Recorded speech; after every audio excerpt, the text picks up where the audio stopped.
Ndasubiye kubaramutsa mwe banywanyi mukurikira iyi mboneshakure yacu ari nayo yanyu Shiramatsiko TV. Ni mboneshakure imwe rudende idushikiriza inkuru n'ibiganiro utaronka ahandi. Uyu ni umwanya w'amakuru agezweho ari kuvugwa ngaha mu gihugu c'u Burundi, aho ino mboneshakure yacu ari nayo yanyu Shiramatsiko TV ibategurira amakuru ahambaye cane aba ari kuvugwa mu bisata bitandukanye, aho twibanda cane ku makuru aba ari kuvugwa ku gateka kazina muntu, aba ari kuvugwa mu butungane, aba ari kuvugwa mu cibano, aba ari kuvugwa ku mbuga ngurukana bumenyi, aba ari kuvugwa muri politike ndetse n'andi yose mutamenye mwaranyegejwe turatohoza amaze tukabashikiriza ido nido. Tubazaniye amakuru ahambaye cane arabana n'umutekano, aho ibintu bitoroshe na gatoya ku basirikare b'u Burundi, aho barungikiye ubutumwa bukomeye cane kandi buhambaye burimwo amajambo y'agacamutwe Perezida Evariste Ndayishimiye ndetse n'utwara igisirikare c'u Burundi, bakamubwira ayo bagowe ndetse bakamuteguza ko umwanya n'umwanya bashobora kumutera kudeta, kuko biboneka neza ko ubuzima bwabo atabwitwararitse. Impuruza ku ngabo z'u Burundi ziri gupfira gushira mu ntambara zagiye gufashamo igisirikare cy'igihugu cya leta ya Kinshasa kurwanya M23. Amakuru ava muri Kongo ntahumuriza, aravuga ko undi mubare utari muke w'abasirikare b'u Burundi bamaze iminsi bicwa, kandi bikaboneka neza ko leta y'u Burundi ibifisemwo uruhara rukomeye cane, kuko iriko irarungika ku rugamba abasirikare bagiheza kwigishwa ibya gisirikare bataranabimenya. Ibi bigatuma abatari bake bicwa ku bwinshi kandi abandi bagata bakomoka bagahunga. Hakaba hari amakuru avuga ko abasirikare batari bake b'u Burundi bariko baracika ku icumu, bariko barahitamo kwifatanya na M23, abandi bakifatanya na Red Tabara, byose bakabikora mu ntumbero kugira ngo bazarwanye ubutegetsi bwa Perezida Evariste Ndayishimiye, kandi byose bakabikora kugira ngo bikureho Ndayishimiye, kuko boneka neza ko Ndayishimiye amaze kwica igihugu c'abarundi ku rugero rukomeye cane. Abarundi barababazwa no kubona abasirikare b'u Burundi bari gutabaza abanyagihugu, mu gihe abanyagihugu nabo bari biteze ko abasoda b'u Burundi aribo bagiye gutabara abarundi bagowe kubera ubutegetsi bubi buri ngaha mu gihugu c'u Burundi, ubutegetsi budakorera abanyagihugu ahubwo akaba ari ubutegetsi bukorera akarwi gatoya cane. Akaba ariyo mpamvu bamwe n'abandi bavuga ko bagiye gushigikira abasirikare b'u Burundi bashaka kwikuraho Perezida Evariste Ndayishimiye, kubera ibibazo bitandukanye biri ngaha mu gihugu c'u Burundi, bikakiyongeraho n'ibibazo by'umutekano muke uriko ribonekeza mu gihugu cose c'u Burundi, aho abantu umunsi ku munsi bariko baranyuruzwa n'iperereza bakaburwa irengero, bagahita bicwa n'ubutegetsi bwa Perezida Evariste Ndayishimiye.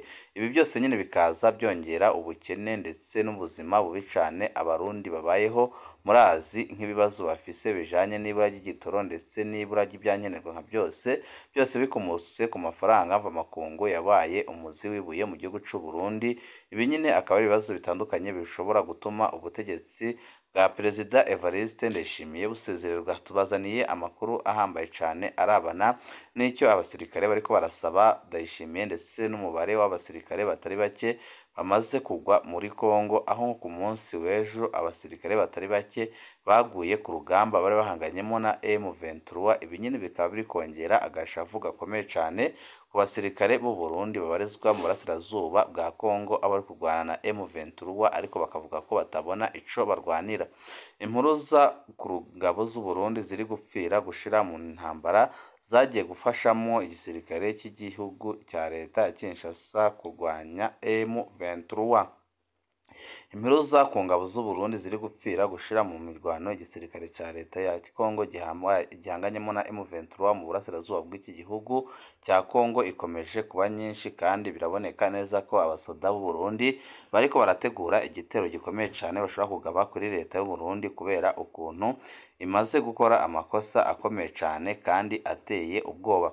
Ni ibikubiye mu butumwa bwanditse aho bwashizwe hanze n'umurundi uhagarariye ishirahamwe rya Fokode rishinzwe gutabariza abarundi bari mu kaga, Pacifique Ninahazwe, usanzwe utabariza abarundi bari mu kaga kandi bari mu bibazo bikomeye cane. Ibiri muri ubu butumwa bigaragaza ko Pacifique Ninahazwe yabuhawe n'abasirikare b'u Burundi baherereye mu ntara ya Kivu y'Amajyaruguru.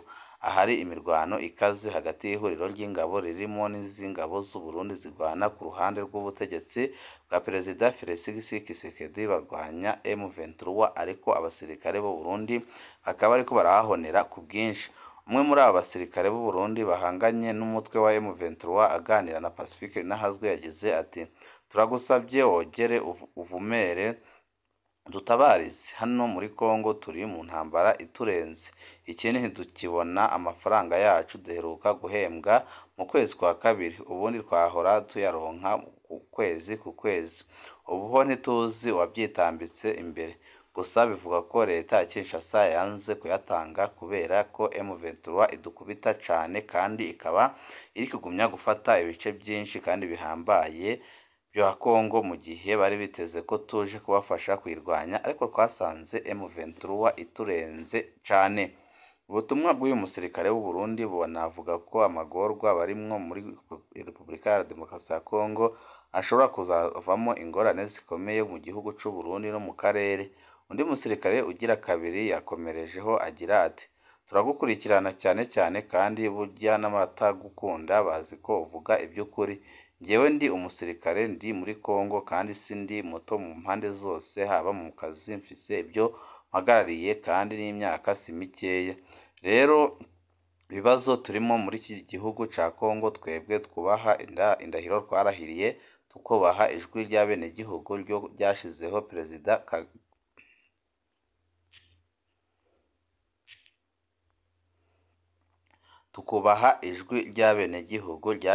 Perezida Evariste Ndayishimiye naho agiye kutumarira muri Kongo, kandi bikaba biboneka neza ko ubuzima bwiwe rwose ubuzima bwacu ataco bumubwiye nk'uko mukunze kubibona, aho abafatiwe ku rugamba ataco akora kugira ngo abagaruze, ndetse n'abaguye ku rugamba ntibahabwe iteka bagakwiye guhabwa. Umwe muri abasirikare b'u Burundi bahanganye n'umutwe wa M23 aganira na Pacifique Ninahazwe yagize ibyo atangaza kandi biteye ubwoba. Ubutumwa bw'uyu musirikare w'u Burundi bunavuga ko amagorwa barimwo mu Repubulika ya Demokarasi ya Kongo ashobora kuzavamo ingorane zikomeye mu gihugu c'u Burundi no mu karere, kandi ko byanze bikunze Perezida Evariste Ndayishimiye azabigiraho ingaruka zikomeye cane. Mu byo mwagiye mutanga uburyo ibintu byifashe hano harimo bike ababaha amakuru babahabwa, ariko kandi harimwo n'ukuri kwinshi cane. Turi gupfira mu burasirazuba bwa Repubulika ya Demokarasi ya Kongo ku buryo budasanzwe. Abana bacu bari kwirukanwa ku mashuri nk'aho turi gukorera inyeshyamba, kandi tuzi neza ko hariho amafaranga yagombaga kugezwa mu miryango yacu. N'uwo dutelefonye ngo atugurize tukazamwishure nyuma akadusubiza avuga ko no mu busanzwe tutazi ko tuzagaruka, akavuga muri ubwo buryo tuzamuhe, akavuga ko nyine dushobora kugwa muri Kongo. Si ibi byonyine aba basirikare bari gucamwo, kuko bagaragaje ko bafise n'inzara iri ku rwego rwo hejuru, inzara iriko irazura inzara, ndetse ko bagera aho bibaza niba koko Perezida w'u Burundi n'umugaba w'umukuru w'ingabo z'igihugu cyaba biyumvira ko aba basirikare bari mu mirwano badafungura cyangwa byibuza ngo batekereze ku miryango yabo. Ubutumwa bukomeza buvuga ko irindi kosa ubutegetsi bw'u Burundi bwakoze nuko abo basirikare batagomborwa. Ati nta kindi gihugu cyohereza abasirikare babo muri bene ubu butumwa ngo kirekeye kubagomboza abandi mu gihe baba barengeje amezi 6 baragomborwa. Hagati aho aba basirikare b'u Burundi bavuga ko ababo baheruka kugwa ku rugamba batazwi neza umubare, kuko bapfuye ari benshi cane kandi igitigiri cyabo kikaba kiyongera umunsi ku munsi, kuko ingabo z'u Burundi zirapfa ku bwinshi umunsi ku munsi hano muri Kongo. Bakavuga ko hari amabatayo atarashobora kumenya neza abasirikare bayo aho bari, ndetse byibuze ngo babe bamenya n'abafatiwe ku rugamba cyangwa ababuriwe irengero. Nk'uko byasobanuye muri ubu butumwa, byavuzwe ko abasirikare b'u Burundi baheruka gupfira ku rugamba no ko bapfiriye gushira ko, kandi abapfuye cane bari mu basirikare bashasha. Ahanini ngo abasirikare bavanywe mu mafunzo yo mu Cankuzo bahita boherezwa ku rugamba bataramenyera iby'igisirikare n'urugamba, ndetse benshi bakaba batari baranamenya no kurasa neza, ibyatumye bicirwa gushira. Muri iyo mirwano iheruka guhuza M23 n'ihuriro ry'ingabo zirwana ku ruhande rwa leta yabereye mu duce two muri teritwari ya Masisi na Rucuru. Iyo mirwano ndetse ngo yakomerekeyemo n'abasirikare bakuru b'u Burundi bakaba bari basanzwe bayoboye amabatayo. Abo ni Liyetona Koloneli Bizimana uyoboye batayo ya 5 na Liyetona Koloneli Mbwayiba wari usanzwe ayoboye batayo y'9.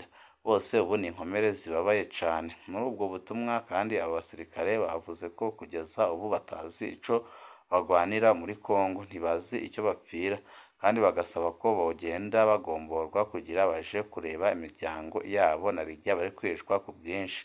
Tubibutse ko abasirikare b'u Burundi bageze mu burasirazuba bwa Repubulika ya Demokarasi ya Kongo ahagana mu kwezi kwa 9 umwaka ushize, ariko umubare mwinshi w'abasirikare b'u Burundi bakaba bariko baricwa nk'imene burasirazuba bwa Kongo, ibiriko birashavuza abatari bake, yaba bari mu gihugu c'u Burundi ndetse no mu gihugu ca Kongo, aho benshi bavuga ko bagiye gukora ibishoboka byose kugira ngo bihore ubutegetsi bwa Perezida Evariste Ndayishimiye, kuko biboneka neza ko ubutegetsi bwamaze kubadandaza, kandi bikaboneka neza ko Perezida Evariste Ndayishimiye ataco bimubwiye, kuko arakora amakosa akomeye cyane kandi ateye ubwoba.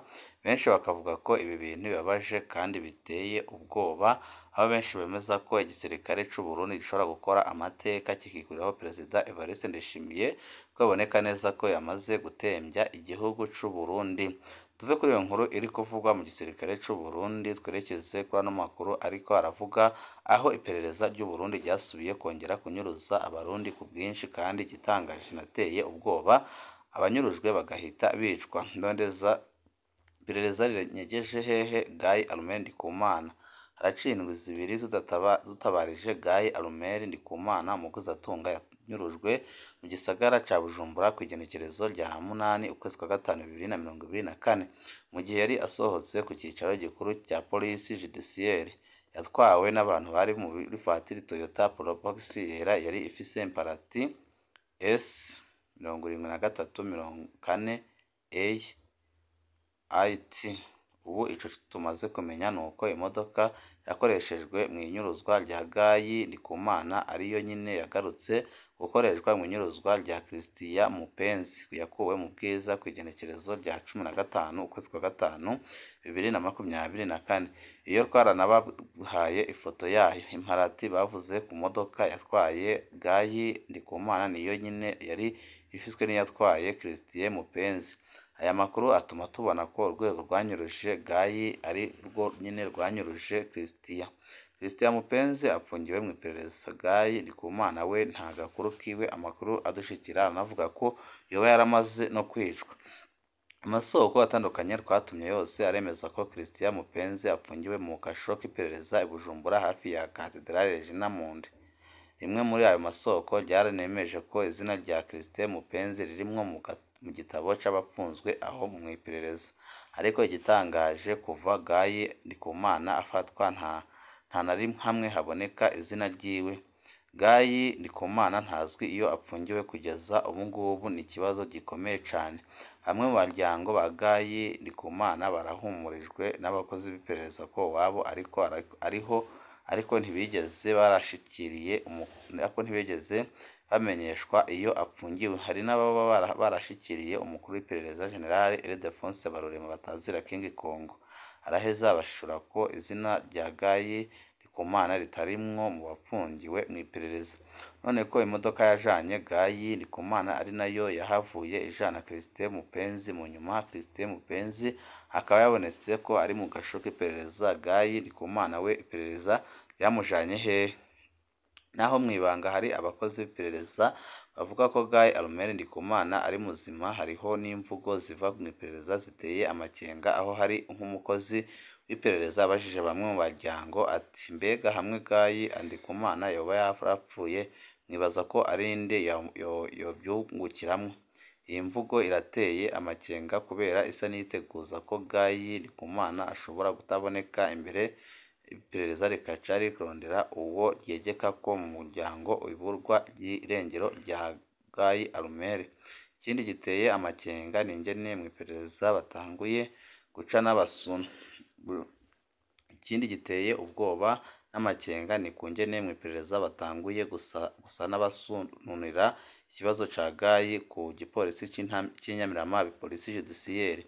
Uko biri kose iperereza rirazi neza ivyashikiye Gayi Ndikumana, nimba ariho canke akaba yarishwe iperereza rirabizi. General Ildefonse Habarurema atwara iperereza na Colonel Domitien Niyonkuru atwara iperereza mu gihugu hagati babishatse boronka ukuri ako kanya nyene. Ntibigoye kumenya abakoresheje imodoka ico gihe ndetse n'abayikoresheje ku igenekerezo ry'umunani ukwezi kwa gatanu 2024. Ikintu kibabaje cane ni ingene iperereza ry'u Burundi ryasubiriye gukororoka hasi cane ku buryo abafise amatati yasanzwe cane babesheranira ibibazo bijanye n'umutekano, iperereza rikaca rivyivangamwo, abantu b'inzirakarengane bakanyuruzwa bakongera bakaburwa irengero. Ildefonse Habarurema na Domitien Niyonkuru nibuhagarike ivyo bintu musubire mwihe iteka mwari mwazananye, kuko muriko murakora amabi atagira izina kandi ateye ubwoba. Imana nukuri izabahana bikomeye cane kandi yihanukiriye. Ibihe vyiza nivyo ndabipfurije banywanyi bacu.